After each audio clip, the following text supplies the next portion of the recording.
देखिए, प्रदेश के योगी सरकार के नेतृत्व में उत्तर प्रदेश की बेसिक शिक्षा व्यवस्था का कायाकल्प हो रहा है। कायाकल्प भौतिक रूप से भी और कायाकल्प अकादमिक रूप से भी। जितने ही सुंदर स्कूल बने हैं, उतनी ही अच्छी गुणवत्तापूर्ण और आधुनिक शिक्षा की व्यवस्था भी योगी सरकार कर रही है।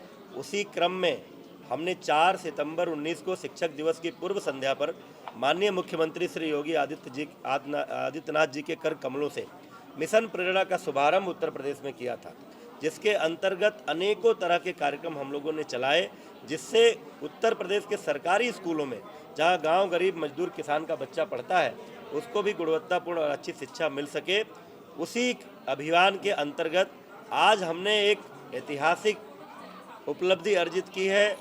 एक प्रेरणा लक्ष्य ऐप लॉन्च किया है, जिससे हमारे बच्चे और उनके अभिभावक अपने स्मार्टफोन के माध्यम से अपने घर में बैठकर भी जो कुछ स्कूलों में पढ़ाया जाता है, उस सामग्री को इस ऐप पर डाउनलोड कर सकते हैं और उस माध्यम से घर में बैठकर भी बच्चे स्मार्टफोन के माध्यम से अभ्यास कर सकते हैं। हमारे अभिभावक उसका फीडबैक दे सकते हैं, हमारे शिक्षकों से प्रश्न पूछ सकते हैं और शिक्षक उनके समस्याओं का समाधान कर सकते हैं।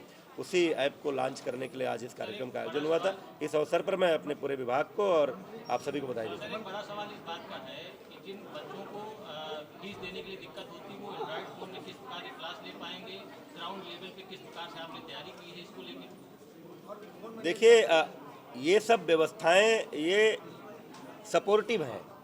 जो स्कूल में शिक्षा होती है, निःशुल्क शिक्षा होती है, बच्चों को हम सारी सुविधाएं देते हैं। 2 जोड़ी अच्छा ड्रेस, जूते, मोजे, स्वेटर, बैग, किताबें, ये सब चल रहा है।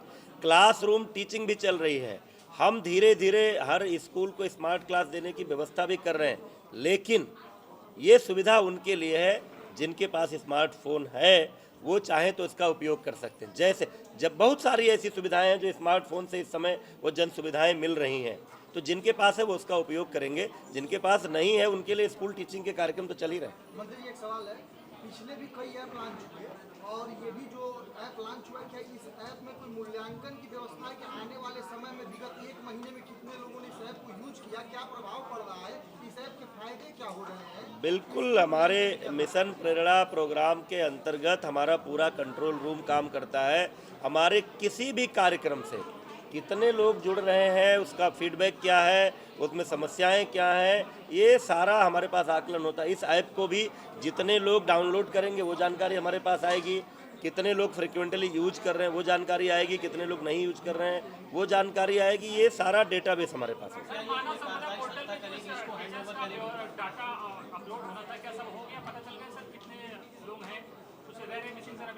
नहीं, मानव संपदा पोर्टल पर लगातार डेटा अपलोड हो रहा है। किन्हीं कारणों से, तकनीकी कठिनाइयों से, सर्वर की कठिनाई के कारण या किसी भी कारण से जिन लोगों का डाटा अभी अपलोड नहीं हो पाया है, लगातार उनको उसकी नोटिस जा रही है, क्योंकि बड़ी संख्या है। 6 लाख से अधिक शिक्षक हमारे विभाग में कार्यरत हैं, शिक्षा मित्र हैं, अनुदेशक हैं, सबका डेटा हम उस पर ले रहे हैं, इसलिए तेज़ी से उसमें काम हो रहा है। जिस दिन पूरा हो जाएगा वो उसकी जानकारी आप सबको दे देंगे। दिसंबर की डेडलाइन थी, लेकिन बीच में लॉकडाउन के कारण, कई अन्य कठिनाइयों के कारण वो पूरा नहीं हो पाया। कई जगहों पर नेटवर्क की भी प्रॉब्लम के नाते दिक्कतें होती हैं, क्योंकि वो हमारे शिक्षक हैं, स्थायी शिक्षक हैं। किसी तकनीकी कारण से डेटा अपलोड ना हो तो हम उनको डिपार्टमेंट का बाहर का नहीं मान सकते, इसलिए लगातार हम उसकी समीक्षा करते हैं। जो लोग बचे हुए हैं उनका भी डेटा अपलोड हो रहा है।